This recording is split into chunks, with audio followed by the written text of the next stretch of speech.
അത് എന്താണെന്ന് അറിയാമോ? വിചാരിക്കണം. നമ്മുടെ കേരളത്തിൽ പോലും ഞാൻ മനസ്സിലാക്കിയ 2 സെന്ററുകളിൽ ഇന്ന് ദൈവദർശനമുണ്ട്. ദൈവം പറയുകയാണ്, നിങ്ങൾ ഇതൊക്കെ ചെയ്യണം, ചെയ്യാതിരുന്നാൽ പാപമാണ്. എന്നാൽ ദൈവത്തിൽ പറയുന്ന ക്രിസ്തീയ സഭകൾ അല്ലെങ്കിൽ വചനം പറയുന്ന നല്ല കാര്യങ്ങളെല്ലാം തെറ്റാണെന്നും അത് പാപമാണെന്നും പറയുന്ന പാപത്തെ ഇന്ന് ആലോചിക്കുവാൻ അതിനെ കൊണ്ടു നടക്കുവാൻ ദൈവ സഹോദരങ്ങൾ തയ്യാറായിരിക്കുകയാണ്. അത് 1956 സാൻ ഫ്രാൻസിസ്കോയിൽ ആരംഭിച്ച ഒരു പ്രസ്ഥാനമാണ്. ആന്റണീസ് ലാവേ എന്നൊരാളാണ് ആരംഭിച്ചത്. ഇന്നത് നമ്മുടെ ഭാരതത്തിലേക്ക് കടന്നു വന്നു.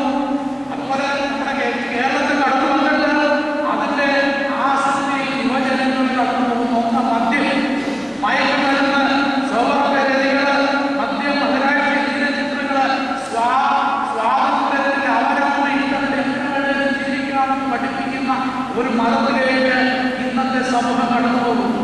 നമ്മുടെ കുഞ്ഞുങ്ങളെ മാതാപിതാക്കൾ വളരെ പ്രതീക്ഷയോടുകൂടെ ഒരു സ്ഥലത്തിലേക്ക് അയക്കുമ്പോൾ ഞാൻ അനുഭവസാക്ഷിയോട് കുഞ്ഞു പറയുന്നത് കേട്ടതാണ്. ബാംഗ്ലൂരിൽ പള്ളിയിൽ പോകാൻ ആഗ്രഹിച്ചിറങ്ങിയ ആ കുട്ടിയെ ബലമായിട്ട് നമ്മുടെ താമരയ്ക്ക് കൊണ്ടുപോകാമെന്ന് പറഞ്ഞ് ആ ഡെലിവറി വർഷത്തിലേക്ക് അവർ നടന്നില്ല. അവിടെ ചെന്നപ്പോൾ അവരുടെ വാദ്യ കോലാഹലമാണ്, ഉള്ളിച്ചാട്ടമാണ്, നല്ലതാണ്, യാതൊരു തരത്തിലുള്ളതായ ഭാരതീയമായ ജീവനമില്ലാത്തൊരവസ്ഥയിൽ ആ കുഞ്ഞവിടെ കുതിരി ഓടിപ്പോകാൻ ശ്രമിച്ചപ്പോൾ ആ കുതിരി കുടിക്കുവാൻ കൊടുത്തതെന്നാണ് മദ്യമാണ്. കുട്ടി കുടിച്ചില്ല. അവിടെ വീട്ടിൽ നിർബന്ധിച്ച് അവിടെ തലക്കടിച്ച് അവിടെ നിന്ന് അവിടെ ബോധം വീഴുന്നവരെ അത് ഉദ്ദേശിച്ചുകൊണ്ടിരുന്നു. ഇന്നത്തെ സമൂഹത്തിന്റെ ദൈവത്തെ ആരാധിക്കുവാനായിട്ട് പോകണ്ട കുഞ്ഞുങ്ങളിൽ കെട്ടുകഥ പറയുകയല്ല നടന്നുകൊണ്ടിരിക്കുന്ന സംഭവമാണ്. അതുകൊണ്ട് ദൈവ മക്കളെ, നമ്മുടെ കുഞ്ഞുങ്ങളെ കുറിച്ച് നമ്മൾ വളരെ കരുതലുള്ളവരായിരിക്കും. അവർക്ക് വേണ്ടി കണ്ണിന് വേണ്ടി പ്രാർത്ഥിക്കുന്നവരായിരിക്കും. ഇന്ന് ദൈവത്തെ എന്താണ് പറയുന്നത്? ഞാൻ മനസ്സിലാക്കുന്നത് ഈ വേദപുസ്തകത്തെ ചവിട്ടിക്കൊണ്ടാണ് വർഷത്തിന് വേണ്ടത്. അവിടെ എൻട്രൻസ് അവാർഡ് വേദപുസ്തകം വെച്ചിട്ടുണ്ടെന്നാണ്. അതേ ചവിട്ടിക്കൊണ്ട്. കാരണം വേദപുസ്തകം ചിലത് ചെയ്യണമെന്ന് പറയുന്നു, ചിലത് ചെയ്യണമെന്ന് പറയുന്നു. ഇതൊക്കെ ധാർമ്മികമായ തെറ്റാണെന്ന് പഠിപ്പിച്ചുകൊണ്ട് ഇത് ലൈസൻസ് ഇല്ലാത്ത അധാർമികമായ ജീവിതചര്യയിലേക്ക് സമൂഹത്തിലെ യുവതലമുറ നശിച്ചു പോയി. അതുകൊണ്ടാണ് പറയുന്നത്, ഈ പിതാവ് അർപ്പപ്പെട്ട മകനെ അവന്റെ സ്വാതന്ത്ര്യത്തിന് വേണ്ടിയാണ്. പക്ഷേ ഒരു കാര്യം മനസ്സിലാക്കണം, ഏതാനും നാളുകൾ കഴിഞ്ഞപ്പോൾ അവന് വസ്ത്രമില്ലാത്തവരായി, ഈർപ്പറിഞ്ഞ വസ്ത്രമായി പന്നിക്കൂട്ടത്തിൽ പന്നിയുടെ ഭക്ഷണം കഴിക്കുന്നതിന് വേണ്ടി ഇട്ടുകൊള്ളുന്ന അർത്ഥബോധത്തോടുകൂടെ അവൻ പറയുകയാണ്. ഇവിടെ രേഖപ്പെടുത്തിയിട്ടുള്ള സുബോധം വന്നപ്പോൾ അവന്റെ ഭവനത്തെ കുറിച്ച് അവൻ മടങ്ങി വരുമ്പോൾ ആ സ്നേഹവാനായ പിതാവ് അവനെ മാറോട് അടയ്ക്കുകയാണ്. എന്നെ കേൾക്കുന്ന സഹോദരി സഹോദരങ്ങളെ, വാത്സല്യമുള്ള കുഞ്ഞുങ്ങളെ, വലിയവനായ ദൈവം അവനെ സ്നേഹിക്കുവാനായി ഒഴുകിയിരിക്കുമ്പോൾ അവന്റെ സന്നിധിയിലേക്ക് മടങ്ങി വരേണ്ടത് ആവശ്യമാണ്. അതുകൊണ്ട് ദൈവ സ്നേഹത്തിന്റെ ആഴം, അതിന്റെ ആ വലിയ വലിപ്പവും നമ്മൾ മനസ്സിലാക്കുന്നത് ആവശ്യമാണ്. ഇവിടെ പറയുകയാണ്, അതിന് അവസാനം പറയുന്നു, അവനെ ആ ഭവനത്തിലേക്ക് സ്വീകരിച്ചു, അവൻ ആവശ്യമായതെല്ലാം കൊടുത്തു. അവനെ കുറിച്ച് പറയുകയാണ്, സഹോദരന് പരിതപിച്ചപ്പോൾ അവനെ കുറിച്ച് തെറ്റ് പറഞ്ഞപ്പോൾ അവൻ പറയുകയാണ്, മകനെ നീ എപ്പോൾ എന്നോടുകൂടെ ഇരിക്കുമല്ലോ, എന്നാലോ ഈ ഉള്ളവൻ, ഈ നിൽക്കുന്നവൻ നിന്റെ സഹോദരൻ മരിച്ചവനായിരുന്നു. അവനെപ്പോഴും ജീവിച്ചു കാണാതെ പോയവനായിരുന്നു. അതുകൊണ്ട്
സമർപ്പിക്കാം.